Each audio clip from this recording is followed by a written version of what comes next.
कि बहू हमारे साथ ऐसा बर्ताव करती है, बेटा ऐसा बर्ताव करता है, तो हमें अगर हम भजन करते हैं, हमारी बुद्धि पवित्र है, तो हर समय पूज्य भाव बना रहेगा कि यार पिता है, यार माता, उनको जो बोलना है बोलने दो, हमारा जो कर्तव्य हम करें। तो अपने जो दैनिक दिनचर्या के कर्तव्य हैं परिवार के, वो तभी हम ठीक से पालन कर सकते हैं जब भजन हो। नहीं तो जरा सी बात में माता पिता को पीट दिया, जरा सी लोभ के लिए भाई भाई की हत्या कर दी, जरा सी बात के लिए बड़े बड़े उपद्रव हो जाते हैं। सब ठीक है, लेकिन बुद्धि भ्रष्ट है तो उपद्रव करके महान विघ्न पैदा कर देती। तो हमको थोड़ी सी बुद्धि अगर शुद्ध हो जाए तो जीवन जीने का तरीका आ जाए। नहीं तो सब भगवान ने व्यवस्था की, लेकिन हमारी बुद्धि ही हमको नरकगामी बना देती है, जेलगामी बना देती है। तो हमें चाहिए नाम जप के द्वारा, सत्संग के द्वारा, शास्त्र स्वाध्याय के द्वारा हम अपनी बुद्धि को शुद्ध करें, आचरण हमारे शुद्ध हो, तो हम अपने परिवार को भगवान की तरह प्यार करें, तो हमारा मनुष्य जीवन जो आनंद के लिए वो निर्वाह हो जाए। नहीं तो कब क्या हो जाए कुछ पता नहीं, बहुत गलत बुद्धि है। कब क्या निर्णय कर दे, कब क्या करवा दे, कुछ पता नहीं है। 1 मिनट में दुर्गति हो जाती है, 1 मिनट में। ऐसे कितनी घटनाएं हैं जिनमें हमारी बुद्धि हमको धोखा दे देती है और हमसे पापाचरण बन जाते हैं। जो नहीं होना चाहिए वो हमसे हो जाता है। इसलिए हम प्रार्थना करते हैं सबसे, जैसे जीने के लिए हमें श्वासों की आवश्यकता है, ऐसे जीवन व्यवहार के लिए हमें भगवान की आवश्यकता है, अध्यात्म की आवश्यकता है। यदि अध्यात्म के द्वारा हमारा माइंड कंट्रोल नहीं होगा तो हमको गलत करवा देगा, हमसे बहुत बुरा करवा देगा। और सब हो रहा है, आप लोग संसार में देख रहे हैं। जहां लिखा था अनुज बधू भगनी सुत नारी, सुन सठिए कन्या समचारी, इन्हीं कुदृष्ट बिलोके जोई, ताई बधे कछु पाप न होई, वही आचरण बढ़ के हो रहे। क्यों? क्योंकि बुद्धि भ्रष्ट है। तो यदि हमको समाज में सही ढंग से जीना है, स्वयं सुखी रहना है, दूसरों को सुख प्रदान करना है, तो बुद्धि शुद्ध होनी चाहिए। बुद्धि बिगड़ गई तो सब बिगड़ जाता है। इसलिए हमें नाम जप करना है, सत्संग करना है, अच्छे आचरण करने हैं। इसी से हम ठीक निर्णय कर पाएंगे। युवराज जी इटावा से। राधे राधे महाराज जी। महाराज जी, जब मृत्यु निश्चित है परंतु हम भाग्य को भजन के द्वारा बदल सकते हैं, इसी प्रकार मृत्यु जो कि निश्चित है उसे भजन, नाम जप या अच्छे कर्मों से मृत्यु को कष्ट रहित या अंतिम समय में भी भगवान का चिंतन हो, ऐसा क्या कर सकते हैं? हाँ, कष्ट रहित हो जाओगे, मृत्यु का दुख नहीं भोगना पड़ेगा। जैसे हाथी के गले से फूलों की माला टूट के गिर जाए, राय बेल की, मोगरा की, छोटी छोटी होगी, उसको पता भी नहीं चलेगा। ऐसे ही जो भजन करता है तो अंतिम समय भगवान उसकी स्मृति बन जाते हैं और इतना आनंद होता है कि उसको मृत्यु का कष्ट नहीं मिलता। पर ये उसी को जो जीवन भर भजन करता है, अंतिम समय भगवान का स्मरण आ गया और वो भगवान के पार्षद स्वरूप होकर दिव्य धाम की यात्रा करता है। तो उसे मरने का भय या मरने का दुख नहीं रहता जो निरंतर भजन करता है। पर निरंतर भजन करना बहुत कठिन है, नहीं? हाँ, बार बार मन को प्रभु में लगाओ और ये ऐसा प्रपंची है कि भाग के प्रपंच में चला जाता है, दुनिया की बातें बुनता रहता है, भजन में नहीं लगता है। भजन में इसको अभ्यास के द्वारा लगाया जाता है, बहुत दीर्घ काल तक अभ्यास, लंबा समय अभ्यास में दे। तो जहाँ जहाँ मन जाए वहाँ से हटा हटा के नाम में लगाओ, जहाँ जहाँ मन जाए वहीं भगवान को देखने की चेष्टा करो कि सब में भगवान है। तो धीरे धीरे मन पवित्र होगा और जब पवित्र हो गया फिर रुचि आ जाती है, नाम में रुचि आ गई, बस नाम में रुचि हो गई, सब कुछ हो गया। जहाँ नाम में रुचि हो गई तो बस फिर सब बात बन जाती है। फिर तो जैसे गरीब आदमी धनी हो जाए, ऐसे नाम रूपी धन जहाँ आया तो सब विकार नष्ट हो जाते हैं, सब सद्गुण आ जाते हैं, भगवान की झांकी आने लगती है, परमानंद में भगवान से अपनापन हो जाता है, फिर तो निहाल हो गया जीव। इसलिए नाम जप का अभ्यास करो, मन लगे न लगे। अंतिम समय यदि हम नाम का स्मरण नहीं कर पाते तो जीवन भर हमने स्मरण किया है, अंतिम समय भगवान हमारा स्मरण बनते हैं। जिस समय हमारा अंतिम समय होता है, हम बेहोश होते हैं, उस समय भगवान स्मरण बनते हैं। जय नाम ते कृष्ण, वो नाम रूप से स्फुरित होने लगते हैं। राधा राधा कृष्ण कृष्ण, बस जीव का परम कल्याण हो जाता है। अभिषेक जी दिल्ली से। जय जय गुरु हरिवंश। श्री हरिवंश महाराज जी जो नाम का ध्यान आपने बताया उसी का अर्थ स्वरूप में स्थित रहना है या फिर स्वरूप कुछ और है महाराज जी? पहले हमको चाहिए कि संसार से मन हटाकर नाम में लगाएं, पहला काम हम कर लें। अब हमारा मन में नाम में लगने लगा तो फिर नाम का प्रभाव अंदर ज्ञान पैदा करता है कि मैं स्थूल शरीर नहीं हूँ, मैं सूक्ष्म शरीर नहीं हूँ, मैं कारण शरीर नहीं हूँ, मैं सच्चिदानंद भगवान का अंश हूँ, श्री कृष्ण अंश, ममैवांशो, मैं कोई प्रकृति जन्य रचना नहीं हूँ। अब वो शुद्ध ज्ञान उसको अपने स्वरूप की तरफ ले जाता है। पर पहले हमारा अनर्थ निवृत्ति हो ना, जो गंदी आदतें हैं, जो पाप प्रवृत्तियां हैं, जो मन की चंचलता, ये पहले निवृत्त हो तो हमें डट कर पहले नाम जप करना चाहिए। जब नाम जप में मन न लगे तो नाम कीर्तन करना चाहिए, नाम कीर्तन में मन न लगे तो भगवत कथा सुननी चाहिए, कोई शास्त्र स्वाध्याय करना चाहिए। भगवान से हटकर हमारा मन जाए तो समझो कि विपत्ति होने वाली है। का हनुमंत विपत्ति प्रभु सोई, जब तो सुमिरन भजन न होई। जहां सुमिरन भजन नहीं हो रहा तो फंसा देगा मन कहीं ना कहीं। बहुत दुष्ट है, मतलब इतना बेईमान, इतना सुंदर भगवान के नाम का सुमिरन छोड़कर संसार के बेमतलब जाल बुनता रहता है, बेमतलब घूमता रहता है। उसको लाख समझाओ, उसकी आदत है। अब बस उसी को संभाल ले तो जीवन मुक्त हो जाए। बंधन और मोक्ष का कारण मन ही है। विषयों में लगा हुआ मन बंधन का कारण है और भगवान में लगा हुआ मन मोक्ष का कारण है। तो खूब भजन करो, इसी से ज्ञान प्राप्त हो जाएगा। प्रियंका जी उत्तराखंड से। राधे राधे गुरु जी, राधे राधे। महाराज जी कंफ्यूजन को मतलब संशय को दूर करने का सही तरीका क्या है? सत्संग, शास्त्र स्वाध्याय। जब हमें सत्संग के द्वारा सत्य वस्तु का पता चलता है, हमारी बुद्धि पवित्र होती है तो संशय रहित होती है। जब शास्त्र स्वाध्याय करते हैं हमारे को ज्ञान होता है, धर्म क्या है, अधर्म क्या है, उन्नति के लिए कौन से आचरण चाहिए, अवनति कराने वाले कौन से आचरण है, कौन से आचरण स्वर्ग ले जाते हैं, कौन से आचरण नरक ले जाते हैं, कौन से आचरण भगवत प्राप्ति कराते हैं, तो हमारी बुद्धि पवित्र होती है। तो जब हमारा अध्यात्म में निर्णय ठीक निकालने वाली बुद्धि हो जाती है तो व्यवहार में तो ठीक निकाल ही देगी। तो हमें चाहिए कि पहले हमें अपनी बुद्धि को पावन करना चाहिए। शास्त्र स्वाध्याय, नाम जप और सत्संग के द्वारा तभी हमारी बुद्धि संशय शून्य होगी। तभी होए सब संशय भंगा, जब बहुकाल करिए सत्संगा। जब बहुत काल हम संतों का संग करें, शास्त्र स्वाध्याय करें तो हमारी बुद्धि पवित्र हो जाती, फिर उसमें संशय नहीं रह जाता है। महाराज जी, जब हम भगवान के आगे बैठते हैं, जब हमारा मन बहुत परेशान होता है, हमें कुछ समझ में नहीं आता और जब हम आंसू भी आते हैं, हम रो भी रहे होते हैं, लेकिन उस वक्त ऐसा मन होता है कि कहीं से कोई भगवान के दूत आ जाए, या अपने मन को कैसे समझाएं कि उस पल में हम मजबूत बन जाए, कमजोर न फील। नाम जप, जितना नाम जप करोगे तुम्हें किसी से सहयोग मांगने की जरूरत नहीं, आपके हृदय में खुद बल होगा। जितना नाम जप, हम इसीलिए चिल्ला चिल्ला के कहते हैं आप सब नाम जप करो। नाम जप से बुद्धि पवित्र होगी, नाम जप से तुम्हारी कामनाएं पूर्ण होंगी, नाम जप से तुम्हारी असत कामनाएं नष्ट होंगी, नाम जप से तुम बलवान बनोगे और मन को अपने अधीन रखोगे, इंद्रियों को अधीन रखोगे। नाम जप से हर समस्या का समाधान तुम्हें मिल जाएगा। नाम जप से हर दुख को सहने की सामर्थ्य मिल जाएगी। नाम जप में बहुत सामर्थ्य है, इसलिए निरंतर नाम जप करो। हर प्रश्न का उत्तर नाम जप है। नाम जप नहीं है तो जीवन में कुछ नहीं है। कोई प्रार्थना तुम्हारी नहीं सुनी जाएगी यदि नाम जप नहीं है। ध्यान रखना, नाम जप नहीं है तो प्रार्थना भी नहीं पहुंचेगी, और नाम जप है आर्त भाव से पुकारा तो सब बात बन जाएगी। आलोक भारद्वाज जी। राधे राधे महाराज जी। राधे राधे महाराज जी। महाराज जी आप कह रहे हैं कि राधा रानी की कृपा से 1 वर्ष से आपका सत्संग सुन रहा हूँ। महाराज जी आप आंखों से देख नहीं पाते तो कह रहे हैं कि मुझे भगवान के दर्शन कैसे होंगे, मुझे तो दिखाई नहीं देता।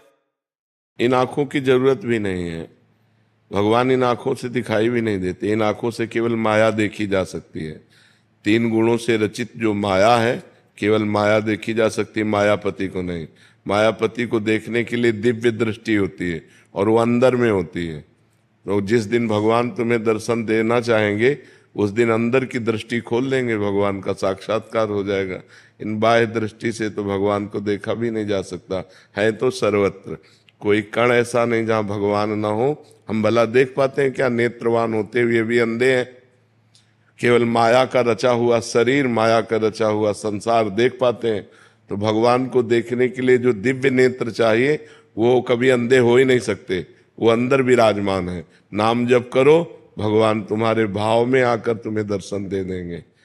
अभी आप जो सोचते हैं वो झांकी अंदर देख पाते हैं कि नहीं? कोई ना कोई, भले संसार की हो। हमारे जैसे कोई मन की चीज हो तो वो, हाँ, तो मन की आंखों से तुम देख लेते हो ना।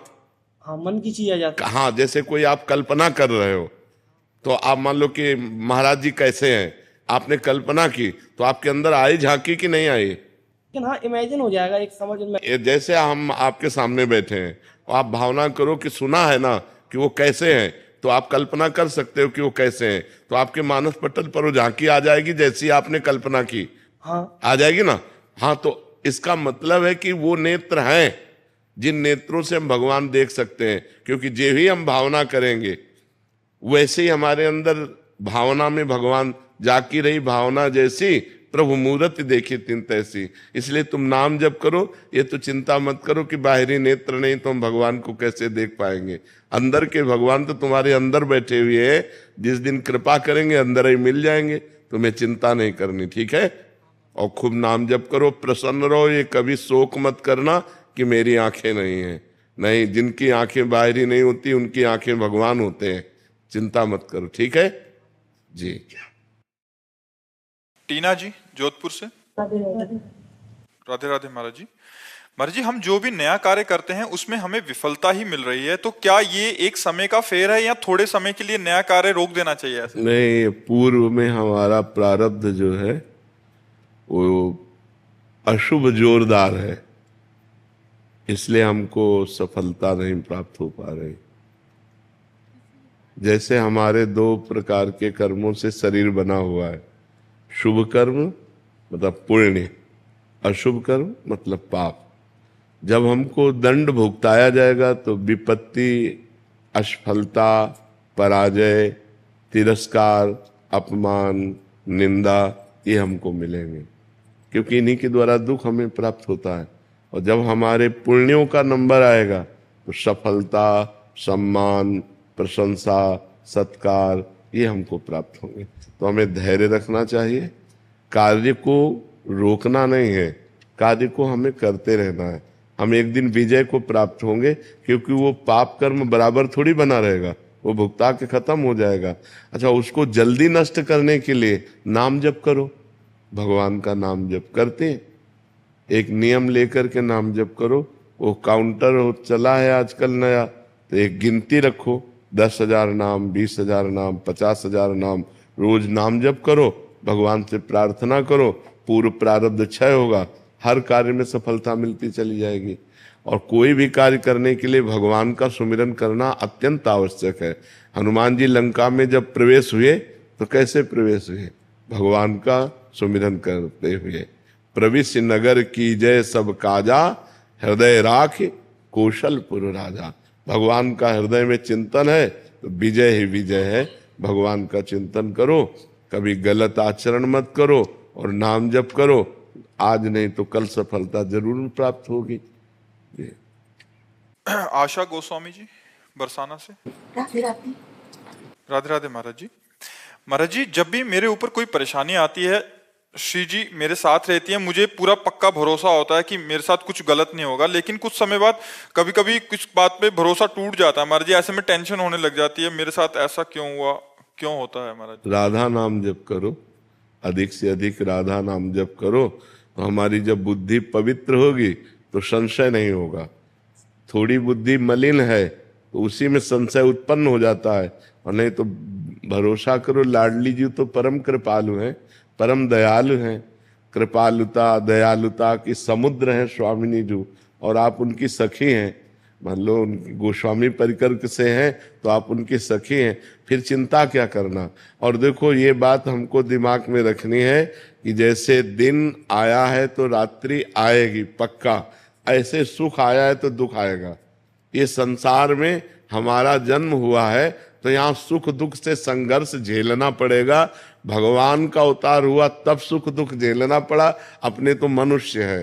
सोचो, जिनका सुबह राज्याभिषेक होने वाला चक्रवर्ती सम्राट पद पे, सामय के 14 वर्ष का वनवास दे दिया गया, नंगे पैर, तपस्वी भेष, किसी नगर में नहीं जाना, जंगल में वास करना।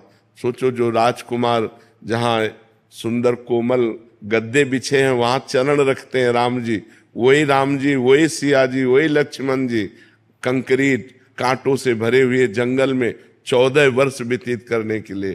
तो ये भगवान ने अवतार लेकर के हमको दिखाया कि जब हम भगवान होकर के बराबर सुखमय जीवन व्यतीत नहीं कर सके तो तुम इंसान होके कैसे व्यतीत कर सकते हो। इस मृत्यु लोक में दुख सुख का संयोग बना ही रहेगा। आज 10 दिन सुख है तो 11वें दिन थोड़ा दुख आ जाएगा, 11वें दिन दुख है तो फिर 10 दिन बाद सुख आ जाएगा। ऐसा क्रम चलता है। इसलिए हमें धैर्य पूर्वक रहना चाहिए, अपने इष्ट पर कभी अविश्वास नहीं करना चाहिए, लाडली जू पर कभी अविश्वास नहीं करना चाहिए कि यार दुख चल रहा है, पता नहीं लाडली जू हम पर प्रेम करती हैं कि नहीं करती हैं, अब नाराज तो नहीं हो गई लाडली जू। लाडली जू कभी नाराज नहीं होती। ने कहूँ न रिस कहूँ भूली हूँ न होत सखी, रहत प्रसन्न सदा ये मुख हास्य है। ऐसी सुकुमारी प्यारे लाल जू की प्राण प्यारी, धन्य धन्य धन्य तेज इनके उपास है। तो धन्य है आप, श्री जी की सखी हैं।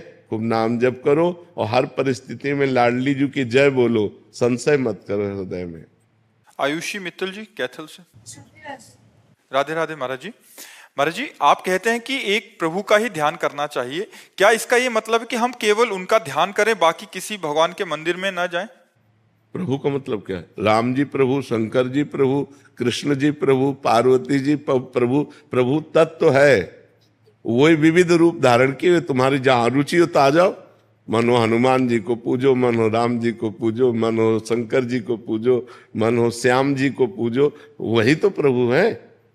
प्रभु तो वही है। प्रभु माने होता स्वामी, ईश्वर। तो ईश्वर एक है, उसके रूप अनेक है। जो रूप माने वो मन में आवे वो पूजो, मना थोड़ी है। कहीं मना है क्या? तो फिर कैसे? हमने कभी कहा है क्या कि किसी के मंदिर नहीं जाना चाहिए? तो फिर भगवान के तत्व में जब देखते हैं तो एक है, और जब लीला में देखते हैं तो अनेक हैं। वो अनेक रूप धारण किए हुए हैं। तो हमारी जहां श्रद्धा बने, हमारी दुर्गा जी में श्रद्धा बनती तो हम दुर्गा जी में, हमारी सिया जी में, हमारी प्रिया जी में, जहां बने श्रद्धा वहां श्रद्धा करो, मना थोड़ी है। प्रभु तो वही है। देखो, वही इतना सुंदर श्याम सुंदर है तो वही भयानक नरसिंह रूप है। वही इतना सुंदर राम रूप में है तो वही मत्स्य रूप में है, वही कूर्म रूप में है। विविध अवतार भगवान ने धारण किए, वही प्रभु तो है जी। मेरी वाइफ है यहाँ पर, हम थोड़े 15 साल से उनकी काफी तबीयत खराब रहती है, तो हम उनका इतना इलाज करवा चुके हैं हर जगह से, तो अब धीरे धीरे उनकी थोड़ी सी इस चीज में जो हिम्मत टूटने लगी है, तो आप थोड़ा सा उन्हें मार्गदर्शन कर सकते हैं? हाँ, नहीं, हिम्मत मत तोड़िए। 20 साल से हमारी किडनी फेल है और 20 साल से हम कष्ट भोग रहे हैं, लेकिन आप देख रहे हैं क्या हम अपनी हिम्मत तोड़ी है क्या? हम आपके सामने बैठे हैं। अच्छा, आप केवल दवाइयों का भरोसा रखते हैं और हम भगवान का भरोसा रखते हैं। आपने पाप कर्म भी कर लिए होंगे, लेकिन अपने बचपन से बाबा जी हैं। कोई भूल, कोई गलती बहुत संभाल कर जीवन चलाया, लेकिन पूर्व का पाप, पूर्व जन्म का पाप हमको दंड दे रहा है। हम उसको भोग रहे हैं, आनंद पूर्वक भोग रहे हैं। तो आपका पति, भगवान की कृपा इतनी कि वो आपका सहयोग देने वाला है। तो आप बड़े सौभाग्यशाली हैं जो आपको ऐसा पति मिला हुआ है। ये जरूर है कि पूर्व का कोई प्रारब्ध ऐसा है जो आपके शरीर को दुख दे रहा है। तो नाम जप करते हुए भगवान के आश्रित से इसको सहो। जैसे अब हम अपने मन को रोज समझाते हैं, बस शरीर छूटा कि भगवान के दरबार में जाना है, चुपचाप सह ले, तो आनंद पूर्वक सह रहे। तो ऐसे चुपचाप नाम जप करते हुए सहती जाओ, और आपको तो दवाइयां भी मिल रही, सब व्यवस्था है, भगवान की कृपा है। आप ऐसे निराश मत होइए और हताश मत होइए। हम आपके साथ उदाहरण हैं। 20 साल से किडनी खराब है और रोज अतरे दिन रोज डायलिसिस हो रहा है। कितनी परेशानियां हैं। तो हर कष्ट को सहने के लिए हमें मनुष्य शरीर मिला है, निराश मत होइए, ठीक है। राधे राधे महाराज जी। महाराज जी, पहले मैं ध्यान योग करती थी जिसके कुछ परिणाम भी मिले, मगर अचानक से मेरी रुचि श्री कृष्ण के प्रति भक्ति योग में प्रबल हो गई। मगर जब भी मैं भक्ति योग करती हूँ अच्छा, वो ध्यान योग में ही बदल जाता है। मैं ये बताओ कि ध्यान योग में तुम्हें क्या सफलता मिली? कितने घंटे पद्मासन में बैठ सकती हो? कितने महीने ब्रह्मचर्य रह सकती हो? संयम, नियम, आसन, प्राणायाम, धारणा, ध्यान, समाधि, ये अष्टांग योग के अंदर आता है। तो पहली पंक्ति इसमें संयम, कई महीने ब्रह्मचर्य रह सकती हो, कितने साल ब्रह्मचर्य रह सकती हो, कितने घंटे पद्मासन से दासन में बैठ सकती हो? हमारे प्रश्नों का उत्तर दो। कौन सी परमात्मा की धारणा तुम्हारे अंदर आ चुकी? आखिरी में ध्यान और समाधि, 6 के बाद 7वां नंबर है ध्यान और 8वां नंबर है समाधि। यह अष्टांग योग है। ऐसे ध्यान आंख मूंद लेने को ध्यान थोड़ी कहते हैं। ध्यान का मतलब होता है परमात्म तत्व में स्थित होना। अब बताओ, 1 घंटा बैठ सकती हो पद्मासन में? नहीं महाराज। 15 मिनट बैठना मुश्किल हो जाएगा, अभ्यास रहे तो ध्यान किसका करते हो? फिर ध्यान योग कैसे? जब नीचे की सीढ़ी नहीं तो छत कैसे बन जाएगी? हमारी बात ध्यान करो। यम, नियम, प्राणायाम, प्रत्याहार, धारणा, ध्यान, समाधि, ये अष्टांग योग है। यमय नहीं है, नियमय नहीं है, आसनय नहीं है, प्राणायाम ही नहीं है, प्रत्याहार ही नहीं है, धारणा ही नहीं है, तो ध्यान कहां से आ जाएगा? पहले नीचे की सीढ़ियों में आओ, पहले नीचे को पुष्ट करो, तब तो ध्यान लगेगा। परमात्मा का ध्यान ऐसे लग जाएगा? कई मिनट प्राणायाम, प्राणवायु को रोका जा सकता है, कई मिनट अष्टांग योग में चला जा सकता है। तो कलयुग है। हम तो कहते हैं नाम योग से बढ़कर के कोई योग नहीं। प्रभु का नाम जप करो, भगवान की लीला कथा सुनो, भगवान की सेवा करो, परिवार को भगवान मानकर सेवा करो, इसी से भगवत प्राप्ति हो जाएगी। कलयुगी शरीर है, high blood pressure, low blood pressure, sugar, ये वो दुनिया का प्रपंच शरीरों में है।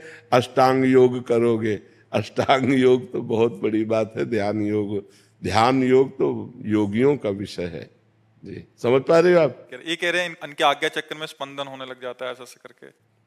भैया बिना सिद्धासन लगाए, बिना पद्मासन लगाए कैसे हो सकता है? मूलाधार केंद्र से लेकर के षट चक्र भेदन, तब आज्ञा चक्र पे, सीधे आज्ञा चक्र पे कोई गोली मार दे क्या? आज्ञा चक्र ऐसे हो जाएगा?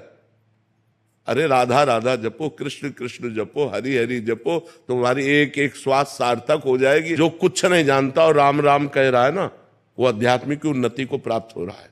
उसका हर सेकंड सार्थक हो रहा है। राधा राधा, कृष्ण कृष्ण, राम राम, शिव शिव, हरि हरि, उसका हर मिनट सार्थक हो रहा है, क्योंकि भगवान का नाम सच्चिदानंदमय है। और नाम का ध्यान करो, लिखो अपने ध्यान में राधा, और उसी में एकाग्र हो जाओ। देखो अभी आनंद मिलने लगेगा कि नहीं? अभी आनंद मिलने, उसमें अष्टांग योग की जरूरत नहीं पड़ेगी, अभी आनंद मिलने लगे। बिल्कुल सत्य बात समझ लो, कलयुग केवल नाम आधारा, सुमिर सुमिर नर उतरे। नानक नाम जहाज है, चढ़े सो उतरे पार। आप ये समझती होंगे कि हम आपको एकदम न्यून करके बोल रहे हैं। हम आपको निमित्त बनाकर लाखों लोगों को समझाना चाहते हैं। 6-6 घंटे पद्मासन में बैठने वाला शरीर है, 6-6 घंटे पद्मासन में बैठ करके अष्टांग योग में चलने वाला।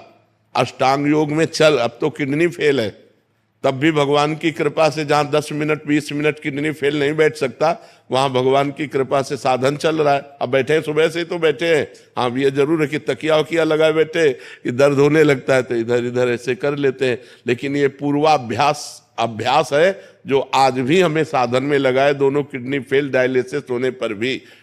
जब तक हमारे आसन सिद्ध नहीं होंगे तब तक आज्ञा चक्र खुल ही नहीं सकता है, क्योंकि वो नाड़ियां नीचे से चलती हैं, मूलाधार केंद्र से चलती हैं। जब हम सिद्धासन और पद्मासन पर बैठते हैं 3 घंटा बिना हिले डुले, तब वो आंख पैदा होती है, कुंडलनी जागृत होती है, और वो आंख सीधे सुषुम्ना नाड़ी से जाकर आज्ञा चक्र और ब्रह्मरंध्र तक स्थित होती है।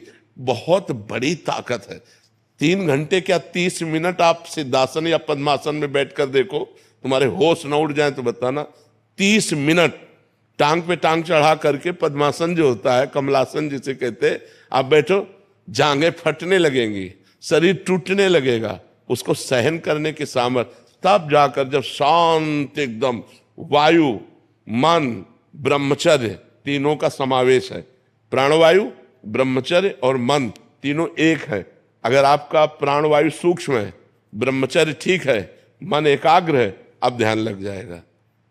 बड़ा कठिन ये योग है, इसलिए सरल सबसे बड़ा योग, राम राम राम राम, राधा राधा राधा राधा राधा, कृष्ण कृष्ण कृष्ण। और जो गति योगी को प्राप्त नहीं होगी, वो गति ये प्राप्त होगी। अजामिल के अंतिम समय बेटे के लिए नारायण नाम निकल गया, परम पद प्राप्त कर लिया, और जन्म जन्म मुनि जतन कराही, और अंतराम कही आवत नहीं। इसलिए हमें लगता है कि समय बर्बाद ना किया जाए, नाम जप किया जाए, डट के नाम जप किया जाए, इसी से सब हो जाएगा। राधे राधे महाराज जी। महाराज जी, अभी तक सब अच्छा चल रहा था, अचानक से रास्ता भटकने लगी, गुस्सा इतना आने लग गया है कि सबसे चिढ़ हो गई है। महाराज जी, श्री जी में लगे रहने का मन करता है, उन्हीं के बारे में सोचने का मन करता है, बट गुस्से के कारण महाराज जी कह रहे हैं कि कुछ दिन गुस्सा क्यों आता है? गुस्सा प्रभु, जैसे तिलक लगा लिया माथे पे, तो घर मतलब मायके वाले बोलते ओ पाखंड, उबासी ले रही हो तो बोलते हो, जैसे आपने बोला कि राधा राधा, सब में राधा राधा बोलो, ओहो ड्रामा, मतलब ऐसे ऐसे बोलते हैं सब। तो हाँ, बिल्कुल बिल्कुल बिल्कुल। तो हम आपको एक उपाय बताएं, रज जैसे लेके आप गीली करके लगाते हो, वैसे सूखी लगा लो। समझ रहे हो? नहीं, एक बात कह रहा हूं, जैसे बचना हो ना कि लोग हमको ना कहें, तो हमें अपना काम बनाना है, ऐसे लगे अंदर ही अंदर राधा जप करें। अंदर अब हम जब क्या कर रहे हैं तुम्हें क्या पता, किसी को क्या पता। तो अगर हम व्यवहार में झगड़ा ना करना चाहें, अब जैसे अब हम तिलक लगाए हैं, आपका पति ही आपका विरोध करने लगे, तो हमें लगता है अच्छा नहीं रहेगा, हमें वो तिलक गुप्त लगा लेना चाहिए। सूखी रज को जब हम गीली करते हैं ना, तो गीली ना करें, सीधे वही बट्टी लेके ऐसे अगर करें तो तिलक तो लग गया और तिलक दिखाई भी नहीं दे रहा है। तो हमें लगता है जैसे पति है, ससुर है, सास है, घर के जन है, अगर वो भक्ति विरोधी है तो हमें चाहिए गुप्त भक्ति करना चाहिए। हम उनको भी आदर करें, उनको भी प्यार करें, क्योंकि उनका पद है, जैसे पति है, वो हमें अपने मनोनुकूल चलाने की चेष्टा करेगा, हमको चाहिए उसके मनोनुकूल चले, हम उसकी वो बातें हटा दें जो बाहरी है। भक्ति अगर हम तिलक ना लगाएं, अगर हम कंठी ना बांधें और अंदर राधा राधा जप रहे हैं, तो क्या हमें भगवत प्राप्ति नहीं होगी? आप विचार करो, पक्का हो जाएगी, आप चिंता ना करें। अगर इससे विरोध होता है, वो आपको पाखंड कहते हैं, आपको चुभता है, तो आपके अंदर उनके प्रति क्रोध आता है, तो भक्ति बिगड़ी आपकी कि नहीं बिगड़ी? भक्ति बिगड़ गई कि नहीं बिगड़ गई? तो हमें वो चाल चलनी है जिससे हमारे परिवार में कलह न हो, अशांति न हो। जब कोई नहीं है तो हम माला लेकर के भले जप करें, अगर कोई है तो हम माला छुएंगे भी नहीं। हम दिखाना बिल्कुल नहीं है कि हमें भक्ति कर रहे हैं, क्योंकि जहां विरोध हो वहां ठीक नहीं तो आपको रोज गुस्सा आएगा, तो आपकी भक्ति बचेगी नहीं। गुस्सा रहे प्रभु जी बहुत। तो फिर भक्ति बचेगी कहाँ? त्रिविधम नरकस्येदम द्वारम नाशन मात्मना कामः क्रोधा तथा लोभा तस्मात् देत्रयम् त्यजेत। ये तीन त्यागने हैं, काम, क्रोध, लोभ। अब हमें गुस्सा आ रहा, अपने पति पे गुस्सा आ रहा, सास ससुर पे, तो हमारी भक्ति क्या रहेगी? भक्ति गुस्सा नहीं सिखाती, भक्ति प्यार सिखाती है, भक्ति प्रेम सिखाती है, भक्ति विग्रह नहीं करवाती, भक्ति मंडन करवाती, जोड़ती है। भक्ति जब भगवान को जोड़ लेती है तो इंसान को जोड़ने की क्या बात है? तो मुझे लगता है आपको सुधार करना चाहिए, उनको सुधरना नहीं, आपको सुधरना है। आप भक्त हो, आप बात समझ सकते हो, वो भक्ति का विरोध करते हैं, वो भक्त की बात नहीं समझ सकते। आप वो आचरण करो जिससे परिवार वालों को क्षोभ ना हो। पति को कोई मतलब, वो भी शरणागति है, 2 साल हो गए, मुझे 1 साल हो गया। तो जो मायके वाले ना, तो वो बड़ा परेशान सा लगता है। मायके वालों से क्या लेना देना है? मेन पॉइंट तो ससुराल वालों से है। तो मायके वालों से क्या लेना देना है? तो बोलते हैं ना। नहीं, अब हटो। जब ससुराल में आ गए तो मायके वाले क्या, मायके में थोड़ी रहना तो है पति सास ससुर के बीच में, हमें वहां माहौल बनाना है। पर मायके वाले से तो कुछ भी कहते रहे, ऐसे करो। नरेंद्र सिंह रावत जी। श्री हरिवंश महाराज जी, गुरु दीक्षा के लिए कब प्रयत्न करना चाहिए और दीक्षा होने के बाद किन किन बातों का? आज ही प्रयत्न कर लेना चाहिए, पता नहीं कल जिए कि न जिए। अगर विवेक की बात पूछो तो आज और अभी इसी क्षण गुरु का वरण करके भजन करना शुरू कर देना चाहिए, शाम मिले कि ना मिले। हम जैसे कह दे कि अब कल गुरु मंत्र लेंगे, तो कल तक हमें भरोसा नहीं है कि मृत्यु जीने देगी कि नहीं जीने देगी। जी जाए भगवान की इच्छा, नहीं तो हमें भरोसा नहीं है कि कल तक जिएंगे कि नहीं जिएंगे। इसलिए कबीर साहब ने कहा, काल करे सो आज कर, और आज करे सो अब, पल में परलय होएगी, बहुरी करोगे कब। अच्छा, गुरु मंत्र लेने के लिए योग्यता की जरूरत नहीं होती, समर्पण की जरूरत होती। हम जैसे नीच पामर अधम है, भगवान का हूँ, मैं गुरुदेव का हूँ, इसकी जरूरत होती। योग्यता की जरूरत नहीं होती कि ये लक्षण हो तो शिष्य बनना चाहिए। वो लक्षण सब आ जाएंगे जब समर्पण होने से। लोहा कभी सोना नहीं बन सकता, लेकिन पारस का कमाल, पारस छू गया तो सोना बन गया। ऐसे हम कभी सद्गुणी नहीं बन सकते। गुरु कृपा हो गई तो वो सद्गुण आ गए जिससे श्री कृष्ण रीझ गए, जिससे भगवान करुणा कर दिए, कृपा कर दिए, वो सद्गुण आ जाते हैं गुरु कृपा से। तो हमारा भाव ये होना चाहिए कि हमें बहुत शीघ्र गुरु का वरण करके नाम जप करना चाहिए। जितनी जल्दी भगवान कृपा करे हमें गुरुदेव मिल जाए और हम खूब नाम जप कर लें। मृत्यु के पहले अपना काम बना ले, जिस काम के लिए आए हैं। हम यहाँ भगवत प्राप्ति के लिए आए हैं।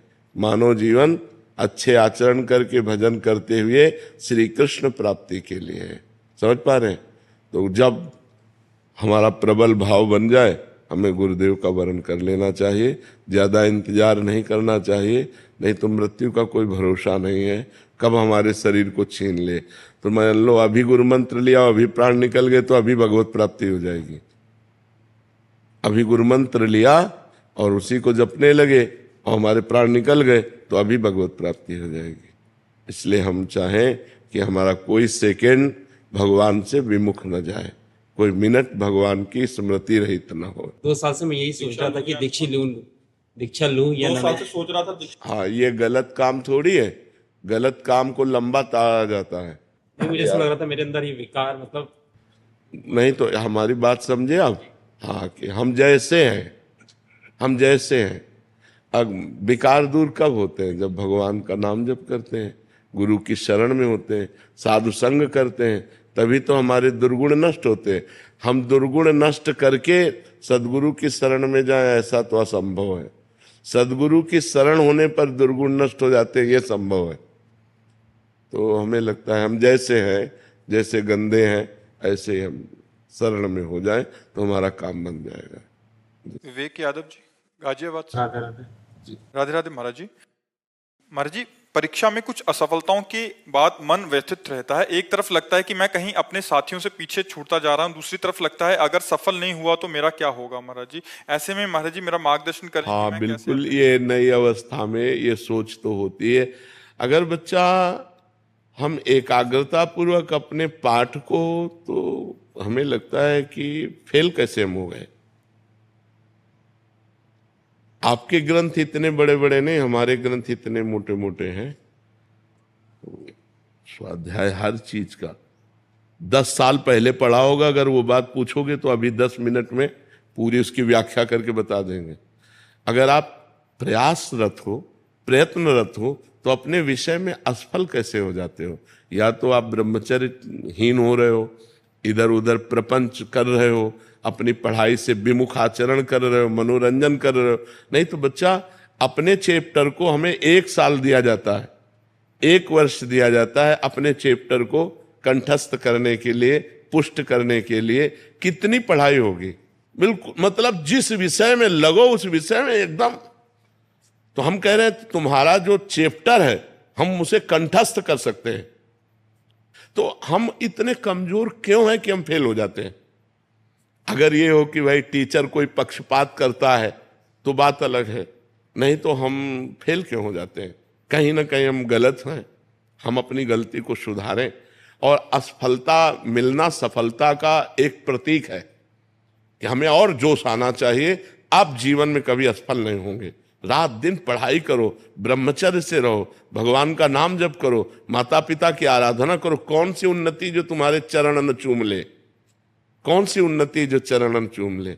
इसलिए हमें तो लगता है कि हम अपने धर्म ग्रंथों को ऐसे याद किए हैं जैसे काका गागा नहीं याद किया जाता, ऐसे याद, उठते बैठते चलते फिरते जो पद है, पूरी 84 जी, पूरा सुधा निधि जी, पूरी सेवकवाणी, पूरी स्फुटवाणी, उसे जिस विषय में लगे तो अपने विषय में लगे, जिस विषय में लगे तो एकदम लगे। तो आप फेल कैसे हो गए? अपने विषय का ज्ञान आपको क्यों नहीं है? ऐसा तो कोई चैप्टर प्रश्न दिया नहीं जाता जो क्लास का ना हो। मान लो आप 12वीं में हैं तो 12वीं के क्लास के अंतर्गत ही आपको दिया जाएगा। ऐसा नहीं है कि आपको आगे का दिया जाए। आप जितनी क्लास में पहुंचते जाएंगे योग्यता, उतना ही आपको प्रश्न दिया जाएगा। तो हमको अपने चैप्टर को घुस करके घुन की तरह लगना चाहिए। जैसे गेहूं में घुन लग जाता है ना, पूरा खोखला कर देता है, ऐसे में अपने चैप्टर में लग करके पूरे चैप्टर को अपने माइंड पे बैठा लेना चाहिए। हमारा माइंड बहुत विस्तार से है, अनंत जन्मों के संस्कार भरे हुए हैं, छोटी सी चिप में मन की अनंत जन्मों के। तो ये सब पूरा आपको भर लेना चाहिए। कहीं ना कहीं आप प्रमाद कर रहे हैं, कहीं ना कहीं आप त्रुटि कर रहे हैं, उसको संभालिए, नहीं तो ये निराशा ऐसी बढ़ जाएगी कि जीना मुश्किल हो जाएगा। बच्चे अभी बच्चे हैं ना, अब जैसे देखा कि जैसे इन्होंने कहा हमारे दोस्त सफल हो रहे हैं, तो दोस्तों के सामने नीचा, घर परिवार में जाने पर कि यार हमने यार इतने रुपए लगाए और तुम फेल हो गए, यार ठीक नहीं है। अब वो अंदर से इतना घुट जाता है कि उसे एक रास्ता दिखाई देता है। ऐसे कोटा में बहुत से बच्चे जो करते हैं उसका कारण है कि उनको एक रास्ता नजर आता है कि अब मित्रों में कैसे जाऊं और घर के परिवार वालों को कैसे मुंह दिखाऊं। हर जगह ये आता है कि फेल फेल फेल, तो इससे अच्छा है कि हम कर लेते। कोई रास्ता थोड़ी है, आप भूत प्रेत बनोगे, फिर नाना प्रकार के और दुख भोगोगे। हमें चाहिए कि हम अपनी गलतियों का सुधार करें। मोबाइल में रील देखने में समय बर्बाद ना करें, गेम देखने में बर्बाद ना करें, गर्लफ्रेंड बॉयफ्रेंड वाली झंझट में ना पड़े, इस प्रपंच में ना फंसे। अगर आप सही से चलो और ब्रह्मचर्य धारण करो तो ब्रह्मचर्य में इतनी सामर्थ्य है कि सब कुछ याद हो सकता है बच्चा, सब कुछ याद हो सकता है। तो आप निराश मत हो, संयम में चलो और आगे उन्नति को प्राप्त हो। ऐसा नहीं कि बराबर अवनति हार ही हाथ लगेगी, ऐसा नहीं है। आप प्रयासरत रहो, ठीक है।